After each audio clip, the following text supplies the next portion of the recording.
जब तक रसूलुल्लाह सल्लल्लाहु अलैहि वसल्लम मक्का में थे कभी भी किसी वाक्य में भी यहूदियों का जिक्र नहीं हुआ, लेकिन जब रसूलुल्लाह सल्लल्लाहु अलैहि वसल्लम मदीना गए तो वहां पे पहले से बहुत सारे यहूदी आबाद थे।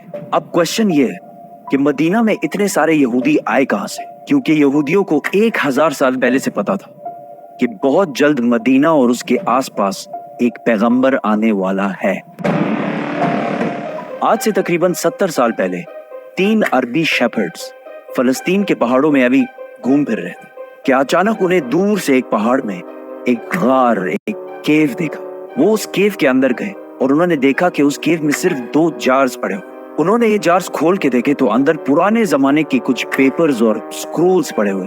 उन्होंने सोचा पता नहीं कोई चीज होगी बस, तो उन्होंने बाजार जाकर थोड़े पैसों के बदले इनको बेच दिया। वहां से स्क्रोल्स किसी तरह अमेरिका के एक साइंटिस्ट के हाथ लगे, जिसको डायरेक्ट पता लग गया कि ये यहूदियों की आसमानी किताब तौरात है, लेकिन ये किसी अजीब से स्टाइल से लिखी हुई थी और आज के जमाने की सारे तौरात से मुख्तलिफ थी।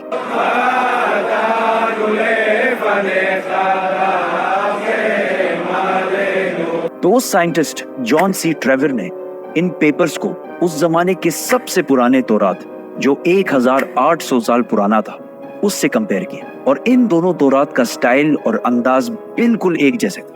जिस कागज पर ये तौरात लिखी हुई थी उस साइंटिस्ट ने उसकी कार्बन डेटिंग कराई कि ज्यादा से ज्यादा ये कितने पुराने जमाने के हो सकते। तो पता चला कि ये एटलीस्ट 2200 साल पुराना कागज है जिस पर ये तौरात लिखी हुई है। Which means कि ये तौरात जो फलस्तीन के एक गार में एक आम से अरबी शेफर्ड को मिले थे, ये दुनिया के सबसे पुराने तौरात में से एक है। इवन हजरत ईसा अलैहिस्सलाम के आने से भी पुराने का तौरात है। Copies of the Bible that are 1000 years older than any previously known copy of the Bible? ये कंप्लीट तौरात तो नहीं है, लेकिन तौरात के बहुत सारे पोर्शंस इसमें मौजूद हैं। इन स्क्रोल्स के स्टार्टिंग में यहूदियों के एक पैगंबर आइज़ाया का जिक्र है, जिनको क्रिश्चियंस और मुसलमान दोनों एक सच्चा प्रॉफिट मानते हैं। और इस पैगंबर आइज़ाया ने फ्यूचर की कुछ प्रोफेसीज लिखी है कि आने वाले वक्तों में दुनिया में क्या क्या होने वाला है। पहली प्रोफेसी ये थी कि बख्त नसर बेबीलोन का बहुत ताकतवर बादशाह, जिसने हजारों साल पहले यहूदियों की बिल्कुल हिटलर की तरह तबाही फेर दी थी। इस तौरात की पहली प्रोफेसी ये है कि अभी तो बख्त नसर हमारे ऊपर बहुत जुल्म कर रहा है, लेकिन बहुत जल्द एक शख्स इसकी हुकूमत को तबाह और बर्बाद कर दे और यहूदियों को उनके इलाके में वापस आबाद करे।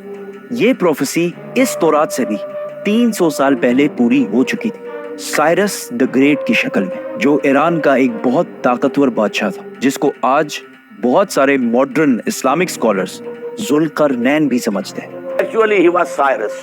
He was the king of Persia. ये भी एक बहुत इंटरेस्टिंग स्टोरी है, तो सब्सक्राइब। इस तौरात की दूसरी प्रोफेसी की वजह से यहूदी मदीना में आबाद थे। इस दुनिया के सबसे पुराने तौरात प्रोफेसी कुछ ऐसे है, देखो मेरा गुलाम जिसे मैं कायम रखता हूं, मैं अपनी रूह को इसमें डालूंगा और वो दुनिया में इंसाफ कायम करेगा, और जब तक वो जमीन पे इंसाफ कायम ना कर ले वो पीछे नहीं हटेगा और ना उसे कोई कुचल सकेगा, और मैं बुतों को अपनी तारीफ छीनने नहीं दूंगा।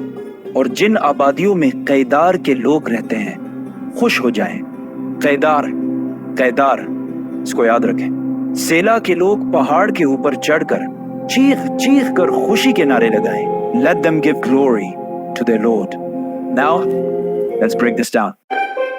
सबसे पहले कहा गया है कि कैदार के लोग खुशियां मनाएं। तो अब ये कैदार कौन है और कहां है? कैदार इब्राहिम अलैहिस्सलाम के बेटे इस्माइल अलैहिस्सलाम के दूसरे बेटे का नाम, और इस कैदार के बच्चों ने अरब में एक बहुत बड़ी सल्तनत कायम की, और रसूलुल्लाह सल्लल्लाहु अलैहि वसल्लम भी इस्माइल अलैहिस्सलाम के इस बेटे कैदार की नस्ल में से। दूसरा जिक्र है बुतों का। उस जमाने में सबसे ज्यादा बुतों की इबादत अरब में की जाती थी। अब इससे ये तो क्लियर है कि पैगंबर अरब में आएगा। प्रॉफिट आइज़ाया ने तौरात में दूसरी प्रोफेसी ये की थी कि सेला के लोग पहाड़ पर चढ़कर जोर जोर से खुशी के नारे लगाएं। ये सेला लफ्ज SELA आज भी तौरात में इसी तरह लिखा जाता है। अब ये सेला अरब में किधर है? This is very interesting. मेरी बात ना माने, गूगल मैप्स तो सबके पास होता है। गूगल मैप्स पर लिखें सेला अरब और सर से बाएं। आप सीधा इस पहाड़ की लोकेशन पर पहुंचेंगे। ये पहाड़ आज भी मदीना में है, और सिर्फ मदीना में ही नहीं बल्कि मस्जिद नबवी का सबसे नजदीक पहाड़ यही सेला पहाड़ है। मस्जिद नबवी से ये पहाड़ सिर्फ 500 मीटर दूर है, किलोमीटर भी नहीं, मीटर। तो तौरात में सेला के लोगों को कहा गया है कि पहाड़ पर चढ़ो और खुशी के नारे लगाओ, क्योंकि तुम्हारे पास एक ऐसा शख्स आने वाला है जो पूरी दुनिया में इंसाफ कायम करेगा।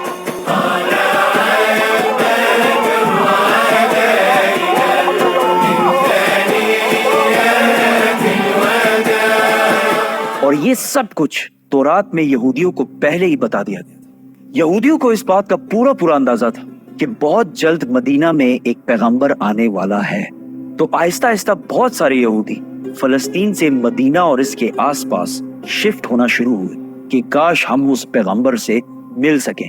और एक दफा तो यहूदी और रोमन एम्पायर की लड़ाई के बाद बहुत सारे यहूदी मदीना और इसके गिर्द जमा होना शुरू हुए, और खैबर को, जो मदीना के सबसे करीब सिटी समझी जाती थी, उसको अपना हेडक्वार्टर बनाया। मदीना के अरब यहूदियों के नॉलेज और उनके बिजनेस करने के तरीके से बहुत ज्यादा इम्प्रेस, जिस तरह आज भी पूरी दुनिया यहूदियों के इंटेलिजेंस और बिजनेस के तरीके से बहुत इम्प्रेस। आहिस्ता आहिस्ता मदीना में यहूदी बढ़ने लगे, और मदीना के अरबियों और यहूदियों के दरमियान लड़ाइयाँ होना शुरू हुई।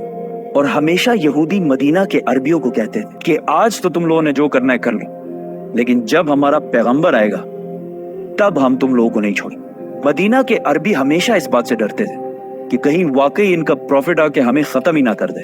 मदीना वालों को जनरेशंस एंड जनरेशंस तक ये बात बताई जा रही थी, जिसकी वजह से मदीना वालों को यकीन हो गया था कि बहुत जल्द एक पैगंबर आने वाला है।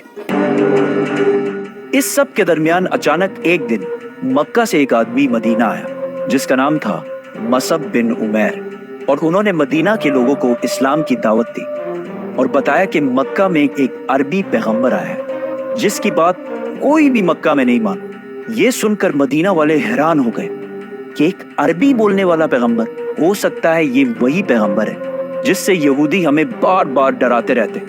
तो मदीना वालों ने डायरेक्ट दुनिया में सबसे पहले इस्लाम कबूल कर लिया। यहूदियों को जब इस बात का पता चला कि हमारा पैगंबर तो अरबियों में आ गया, तो उन्होंने साफ डिनाई कर दी कि ये वो पैगंबर है ही नहीं। लेकिन फिर भी कुछ यहूदियों ने इस्लाम कबूल भी किया और इस्लाम के लिए जान भी दी।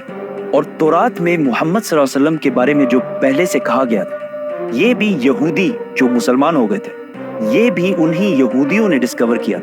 इसीलिए हजरत सलमान फारसी को भी एक क्रिश्चियन प्रीस्ट ने मदीना ही भेजा था कि वहां एक पैगंबर आने वाला है। यहूदियों ने इस सब को डिनाई कर दिया कि ये वो पैगंबर है ही नहीं, और सिर्फ इनको पैगंबर मानने से इनकार नहीं किया, बल्कि रसूलुल्लाह सल्लल्लाहु अलैहि वसल्लम के खिलाफ हर तरह की साजिश भी की। लेकिन यहूदियों की ताकत खैबर की जंग के बाद पूरे अरब में हमेशा के लिए खत्म कर दी, और वो सारा माल जो यहूदियों ने हंड्रेड्स ऑफ इयर्स में जमा किया सारा मुसलमानों को मिल गया। और मक्का वालों को भी पता चल गया कि खैबर के बाद अगली बारी मक्का वालों की है।